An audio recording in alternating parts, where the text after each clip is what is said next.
You had the gun. I did. I had the gun You in were my mouth. in your mouth. Yes, ma'am. What had driven you to that low point in your life? It was a totality of my career. It began shortly after 9/11. I came up here to New York, and we volunteered 2 weeks up in New York to help out at the towers. When I was at the towers, one thing that really stood out in my mind was the smell of death, and seeing the New York City NYPD, all the officers and first responders, all with the same look on their face of being distraught. When I went back to Florida to go back to work, those thoughts started to become like a little overwhelming to me.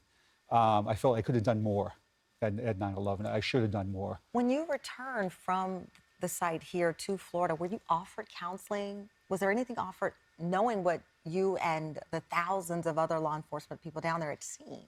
What we were told was we do have a employee assistance program. If you want to go to it, you can go to it.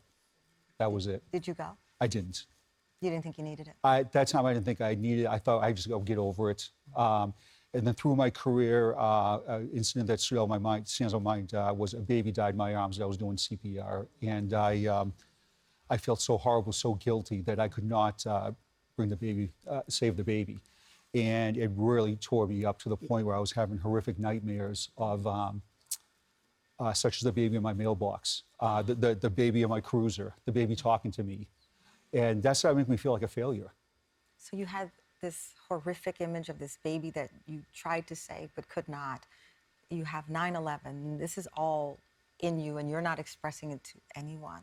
No, and you have to think of everything else that we see. We see the homicides, we see the domestic violence, the sexual abuse, and we see all this. We're only human. Police officers are only human. It just builds up and builds up. Why was the solution for you then to take your own life that day? That was the plan. Again, I felt worthless, and I felt that I just wasn't doing my job. And I also, during this time, I gained almost 45 pounds. I didn't like my appearance. My wife was telling me, you need to get help. I used to tell her, I can't get help. What kept you from pulling the trigger? When the night I decided that I wanted to end my life by suicide, I was sitting in my cruise and I wrote a suicide note, taped it to my rearview mirror, and put the gun in my mouth and said a prayer.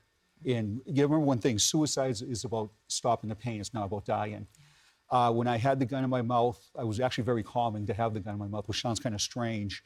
Another deputy pulled up next to me, who since has passed away, and he talked me down. Talk you down. He did. And you are, in so many ways, paying it forward because you have helped 10 people, kept them from taking their own lives. I have, and I don't want to sound like I'm patting myself on. No. We are sharing this. Thank you. I appreciate that. We are boasting what you've done. Thank you.